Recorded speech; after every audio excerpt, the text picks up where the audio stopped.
Hola, soy Daniel.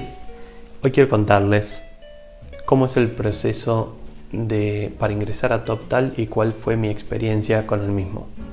El proceso para ingresar cuenta de 4 pasos. Son 4 pruebas. La primera prueba es para saber si te comunicas bien en inglés. Es una prueba corta, súper amena. La segunda es una prueba técnica. Son 3 ejercicios que te dan en un límite de tiempo para hacerlos en una plataforma, en una página web. La cuarta parte del proceso es una asignación que te dan un assignment, un ejercicio, digamos, un proyecto pequeño que tenés que hacer. Te dan 2 semanas para completarlo. En mi caso fue un to-do list, una lista de tareas para chequear qué tareas están hechas y cuáles no.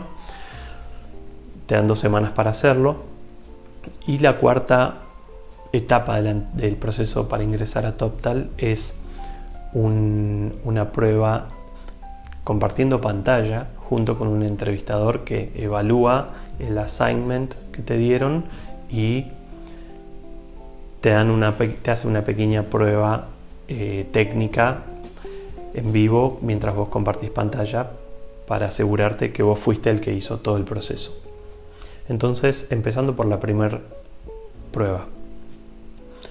La conversación que vos tenés en inglés con una persona es la típica primera entrevista para un puesto de programador, o creo que quizás debe ser la misma entrevista para cualquier puesto, donde te preguntan un poco de vos, cuáles son tus hobbies, o bueno, alguna varieté de cosas así, una conversación en inglés, y más o menos cuáles fueron tus experiencias laborales. Pero es súper breve la entrevista esa, es solamente para saber si podés expresar bien tus ideas y si podés entender lo que la otra persona te está diciendo en inglés, si te podés comunicar bien. Esa es la única finalidad de esta prueba, y lo que tiene de bueno por ahí las pruebas en el ámbito del desarrollo de software es que es mucho más importante poder transmitir datos que realmente conversar o ser un literario en inglés. Si vos podés bajar lo que vos estás pensando a datos, transmitir esos datos a la otra persona y recibir el otro paquete e interpretarlo, eso ya es suficiente, porque las conversaciones son de trabajo y el inglés, el campo de inglés es bastante reducido. De pronto es mucho más difícil hablar de qué desayunaste hoy y por qué, que de trabajo a medida que vas ganando experiencia en inglés. Pero bueno, esa es la primera parte de la entrevista, solamente para saber si te comunicas bien en inglés, y te preguntan tentativamente cuánto pretendes ganar por hora en dólares. Luego pasas a la segunda etapa de la entrevista, que es una prueba técnica. En la prueba técnica, cuando entras, es como una página web donde te van a dar 3 ejercicios y un contador, un relojito que cuenta tiempo. En mi caso fueron 40 minutos y 3 ejercicios, va variando el tiempo. Y antes de entrar, o sea, cuando vos le das a empezar a la prueba, te empieza a contar el reloj. Si vos no le das a empezar, tenés tiempo para practicar. El link expira en 5 o 10 días, ahí te avisan cuánto tiempo dura el link, entonces vos podés elegir cualquier día para hacer la prueba.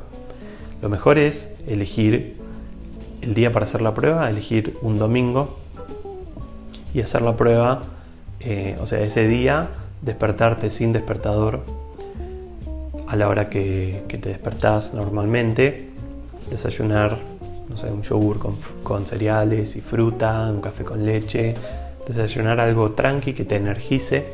A mí me energiza mucho un yogur con granola y miel. Empezás el día muy bien, o bueno, por lo menos yo. Luego de desayunar, haces una sobremesa tranqui y arrancás con la prueba a las 11 de la mañana o a la hora que sea, en el mejor momento de tu día, cuando tu cabeza está súper afilada para pensar y pensar problemas difíciles.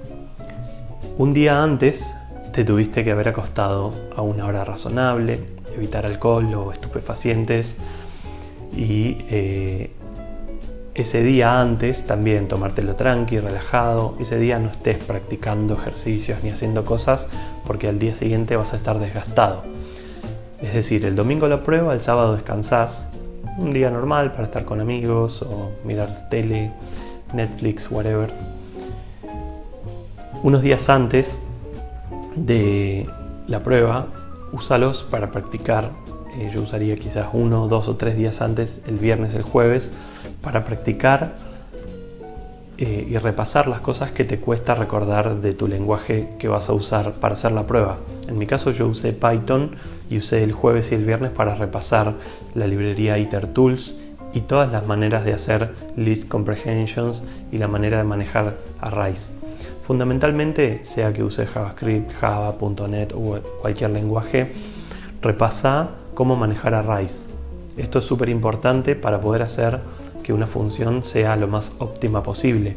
Cómo mantener un array pequeño, cuáles son todas las maneras de manejar un array, de cortarlo en pedacitos, de ordenarlo, las maneras más óptimas de hacerlo y de qué maneras acceder a la información del array. Tanto arrays normales como arrays asociativos. Perdón. Repasá sobre todo eso, arrays, haciendo foco en que la función que termines escribiendo no aumente su nivel de complejidad por aumentarle la cantidad de datos. Te voy a poner un link haciendo referencia al nivel de complejidad acá abajo para que veas a lo que me refiero. Bien, habiendo practicado un par de días, repasado lo que te cuesta recordar de tu lenguaje, es útil tener un papel y un lápiz para anotar esas cosas y tener una ayuda de memoria fresco. Luego el sábado descansás y el domingo te levantás a la hora natural, desayunás y te enfocás a hacer la prueba. Las cosas que te van a afectar en este domingo son el estrés que te da hacer una prueba, que en mi opinión fue la prueba más difícil de software que hice en mi vida. Y eso no te tiene que jugar en contra, porque en el momento que vos llegaste a la prueba, vos tenés que estar confiado que estás en tu mejor versión, ¿sí? Yo te doy este punto de vista porque yo me conozco a mí mismo. Yo sé que mi mejor manera de rendir es esa. Venir un día habiendo descansado el día anterior, desayunar tranquilo y encarar lo que tenga que encarar. Esa es mi mejor versión. Vos, conociéndote a vos mismo o vos misma, tenés que saber cuál es tu mejor versión, cómo hacer para estar bien enfocado, ¿sí? Obviamente toda esa semana evita el alcohol o cualquier cosa que te distraiga. Cuando estás por empezar la prueba, en ese momento vos estás sabiendo que estás en tu mejor versión, por lo tanto no tenés por qué estar nervioso. Si estás nervioso, solamente vas a empeorar tu rendimiento y vas a trastabillar mentalmente en tu resolución de los problemas. Simplemente tenés que estar ahí y decir, bueno, este es el destino, a partir de ahora lo que sé y lo que no sé, ya no hay más nada que pueda hacer al respecto, así que me entrego a la situación y hago la prueba lo mejor posible, estando totalmente tranquilo.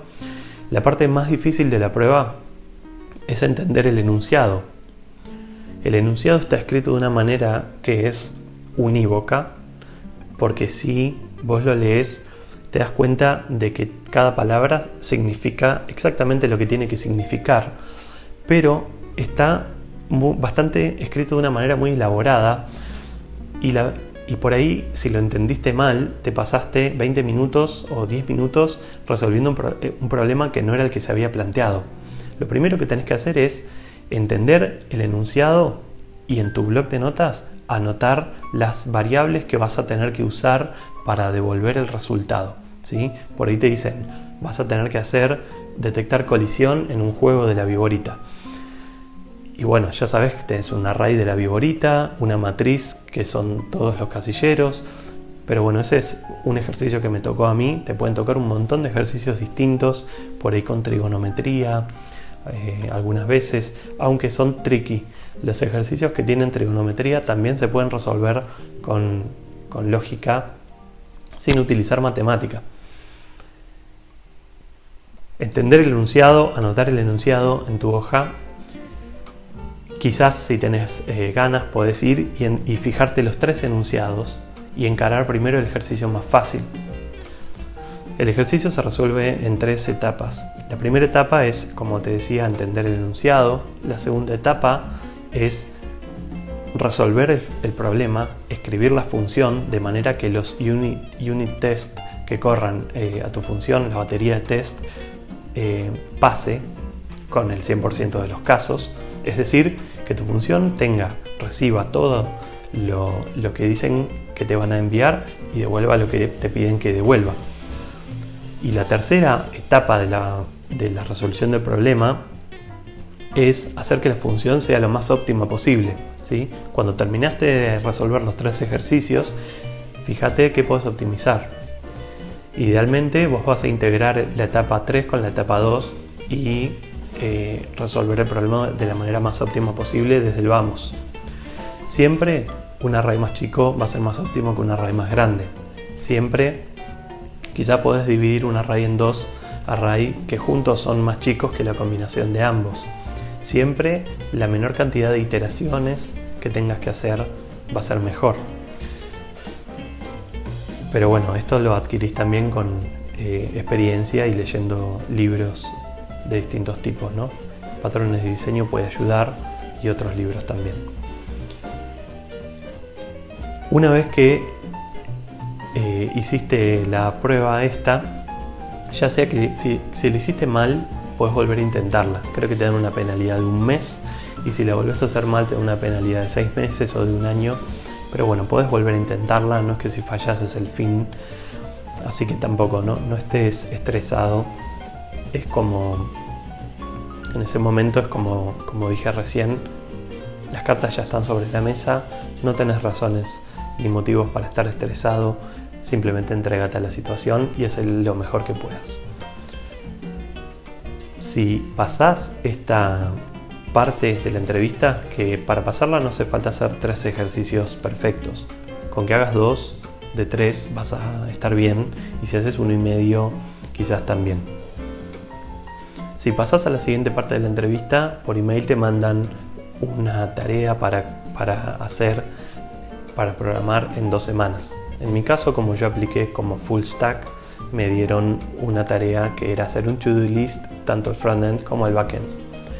Ahí te dan una amplitud total para que vos lo hagas como quieras, con las librerías que quieras, con el framework, con el enfoque que vos quieras. Solamente te dan una lista de requerimientos que son, por ejemplo, que se pueda crear una tarea, eliminar una tarea, marcarla como realizada y no realizada, y bueno, distintos requerimientos. Por ahí te pueden pedir que hagas un deshacer o bueno, cualquier cosa que se les ocurra, ¿no?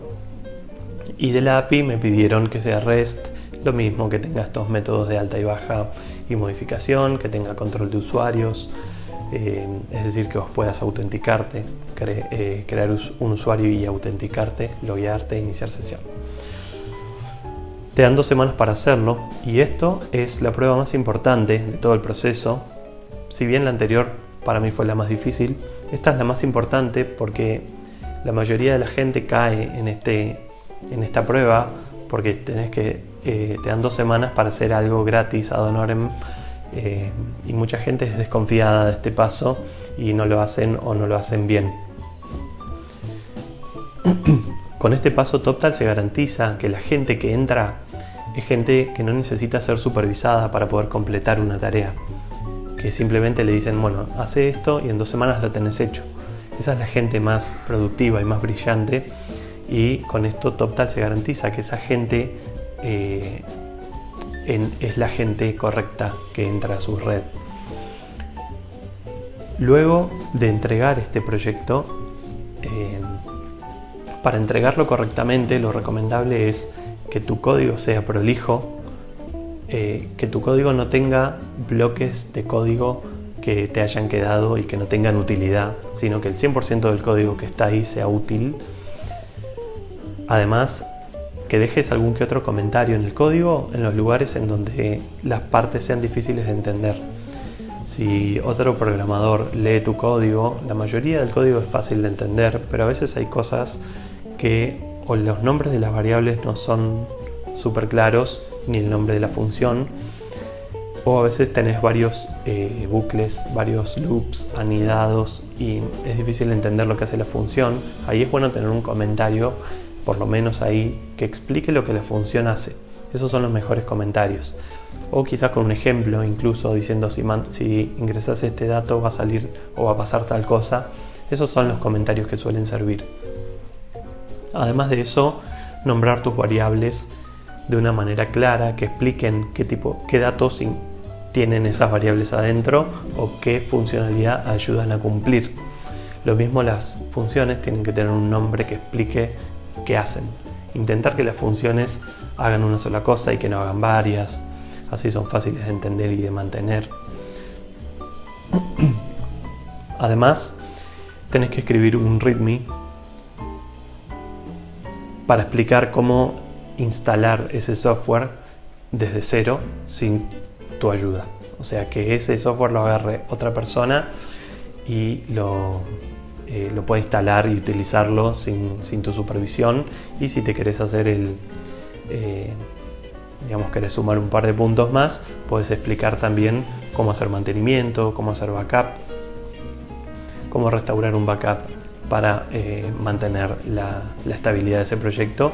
Y otra cosa que podría sumar es si aumenta la demanda de usuarios. Digamos que vos hiciste este prototipo que soporta fácilmente 1000 usuarios simultáneos.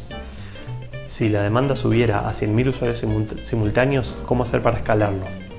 ¿Qué hacer? Ponerle un DNS al frontend, cómo escalar el backend. Si sumás eso en la documentación, suma muchísimo porque habla de tu profesionalismo y tu experiencia. Una vez que entregaste este proyecto, te agendan una nueva entrevista de 15 minutos en la cual vas a estar compartiendo tu pantalla y el entrevistador, nuevamente en inglés, te va a pedir que hagas distintas cosas en tu proyectito que hiciste, que te dice, crea una tarea, márcala así, borrala, como una prueba optimista se llama, que es la prueba en la que no se busca que falle, sino que se busca a intentar que la herramienta haga lo que vos querés hacer. Luego de eso, intenta hacerla fallar. Primero desde la interfaz gráfica y luego desde la API. Te pide que le mandes algún verbo, un mensaje a la API que la API no estaba preparada para recibir, a ver cómo lo maneja. Obviamente todas estas son cosas que tuviste que haber contemplado cuando estabas desarrollando el proyecto. Si la siguiente parte de la entrevista es el entrevistador te da un ejercicio que es mucho más sencillo que los ejercicios de la prueba que mencioné anteriormente, y en este ejercicio tenés permitido buscar en Google, buscar en Stack Overflow, en internet, pero tenés que resolver el problema ahí, y el objetivo de esta prueba es que la persona pueda ver que vos fuiste la persona que participó en todo el proceso. Esta prueba es mucho más sencilla que las anteriores, es una prueba de dificultad media. Y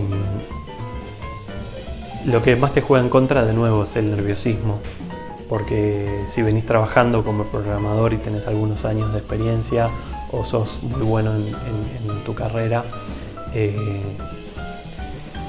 esto es un ejercicio que es relativamente sencillo de resolver. Así que habiendo pasado estas 4 etapas de manera satisfactoria, obviamente cada etapa que no hayas pasado no te permite pasar a la siguiente.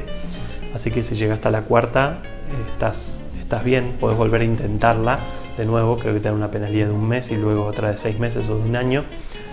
Puedes volver a intentarla, y una vez que haces esta 4ª etapa bien, ya estás adentro de la red de TopTal y puedes acceder al listado gigantesco de proyectos que tienen, que son todos proyectos que pagan bien en dólares. Ahí vos determinás tu propio precio, tu propio salario que querés ganar en dólares, y tenés un montón de proyectos para elegir, y a partir de ahí tu carrera empieza a despegar de una manera exponencial, buenísima. Es muy bueno, la comunidad de gente que hay adentro me sorprendió muchísimo encontrar tanta gente tan capaz y encima de gente muy inteligente, con pensamientos muy interesantes. La verdad que fue una cosa muy buena. Una de las mejores cosas que le pasó a mi carrera de programador fue haber entrado a TopTal. Desde ese momento, 6 años atrás, no pararon de pasarme cosas buenas y positivas. Así que se los súper recomiendo intentar ingresar. Pueden ingresar a través del link que les dejo acá abajo, que es mi referral de TopTal. Si ingresan por ese link me dan unos pesos, pero si ingresan pueden ingresar también por toptal.com, aplican ahí como programador o como diseñador gráfico, diseñador UX, y hay un montón de otros rubros porque se están expandiendo. Así que pueden ingresar y se los súper recomiendo. Y de paso les cuento que dentro de poco voy a empezar a hacer un programa de entrenamiento para ayudar a convertirte de un programador que trabaja en español para una empresa en tu propio país, ya sea que vivas en cualquier país de Latinoamérica, para transformarte de ese programador en un programador que trabaja remotamente en inglés para empresas de Estados Unidos cobrando en dólares. No importa que sepas inglés, lo que importa es que seas bueno como programador. Pero pronto voy a estar contándole más acerca de este programa de entrenamiento que voy a estar lanzando pronto.